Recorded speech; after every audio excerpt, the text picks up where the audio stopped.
সবাইকে শুভেচ্ছা। একটি গল্প। একটি জেলে নদীতে মাছ ধরছিল, অনেক বড় বড় মাছ পাচ্ছিল, কিন্তু বড় মাছগুলো পানিতে ছেড়ে দিচ্ছিল, আর ছোট মাছ যেগুলো পাচ্ছিল সেগুলো তার কাছে রাখছিল। দূর থেকে অনেক পর্যটক দেখছিল। কতগুলো পর্যটক এসে জেলের কাছে বলল, বাছা তুমি কেন বড় বড় মাছগুলো পানিতে ছেড়ে দিচ্ছ? তখন আনন্দের সুরে পর্যটকদের উদ্দেশ্যে বলল, বাবা আমার বাড়িতে বড় কোনো জায়গা নাই যে বড় মাছগুলো আমি ভেজে খেতে পারি। আমার বাড়িতে ছোট্ট একটি কড়াই আছে, যে কড়াইয়ে আমি ছোট ছোট মাছগুলো সুন্দরভাবে ভেজে খেতে পারি। তো আজকে আমরা যারা অভিভাবক, আমাদের চিন্তা চেতনা এত ছোট থেকে ছোটতর হয়ে যাচ্ছে যে আমাদের সন্তানদের কোনো কাজ দিলে আমরা বলে ফেলি, তোর দ্বারা হবে না, তুই পারবি না, তাদেরকে নিরুৎসাহিত করি। সেই সন্তান রাতে ঘুমালো, রাতে ঘুমানোর পর সকালে উঠলো, এবং সকালে উঠার পরে সে স্কুলে গেল, স্কুলে গিয়ে কোনো ক্রমে তার একটা বিষয় পড়া হলো না।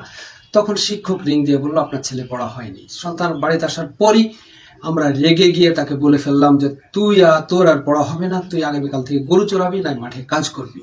এই যে তাকে নিরুৎসাহিত করা, তার কোমরে গুঁজে দেওয়ার কথা ছিল বড় বড় স্বপ্ন, তুই ডাক্তার হবি, তুই ইঞ্জিনিয়ার হবি, তুই বড় মাপের লেখক হবি, তুই বড় মাপের শিক্ষক হবি, কিন্তু তাকে আমরা নিরুৎসাহিত করছি। আমাদের উচিত হবে তাকে ছোট ছোট দায়িত্ব দেওয়া, ছোট ছোট দায়িত্ব পালনের মধ্য দিয়ে বড় ধরনের শক্তি সঞ্চার হবে, এবং শক্তির মধ্য দিয়ে সে দিনে দিনে সফলকাম হবে, সফলতা অর্জন করবে। ধন্যবাদ।